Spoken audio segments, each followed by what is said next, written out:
కాంబోడియాకి తరలించడం. ఈ విధంగా దాదాపు 150 fellows 150 persons from Andhra Pradesh have been trafficked to Cambodia అండి.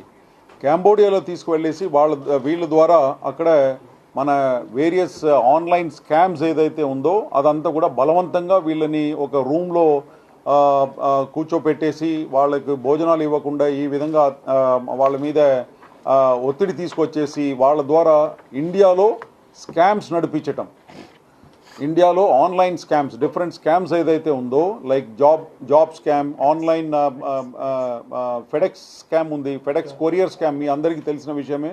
ఫెడెక్స్ కొరియర్ స్కామ్, తర్వాత క్రిప్టో కరెన్సీ రిలేటెడ్ స్కామ్స్, ఇవి అన్నీ కూడా అక్కడ బలవంతంగా ఒక రూమ్లో కూర్చోపెట్టేసి టాస్క్ గేమ్ స్కామ్స్ ఇవి అన్నీ కూడా మన వాళ్ళందరినీ కూడా ఇక్కడ నుంచి డేటా ఎంట్రీ ఆపరేటర్ ఉద్యోగం ఇప్పిస్తామని చెప్పేసి వీళ్ళ దగ్గర నుంచి కొంతమంది ఏజెంట్స్ ఉన్నారు, మన ఇండియన్ ఏజెంట్సే ఉన్నారు. ఆ ఇండియన్ ఏజెంట్స్ వీళ్ళ దగ్గర నుంచి ఇక్కడ లోకల్గా ఎవరినైతే మేము ఇప్పుడు అరెస్ట్ చేసినామో వాళ్ళు ముగ్గురిని మేము పట్టుకున్నాము.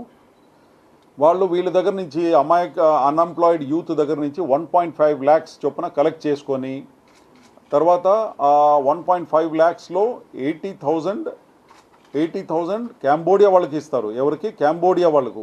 వీళ్ళకు మన దగ్గర నుంచి వెళ్ళే వాళ్ళకు పాస్పోర్టు, తర్వాత అక్కడ అకామిడేషన్ అండ్ వీసా ఫీస్ ఇదంతా కట్టాలి. కాబట్టి వాళ్ళు ఈయన దగ్గర నుంచి మన దగ్గర నుంచి మన పంపిస్తున్న మనిషి దగ్గర నుంచి 1.5 lakhs వసూలు చేస్తారు.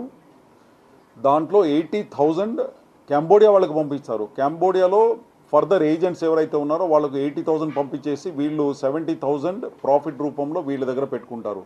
ఆ విధంగా ఉన్న ముగ్గురు ఏజెంట్స్ ఎవరైతే దాదాపు 150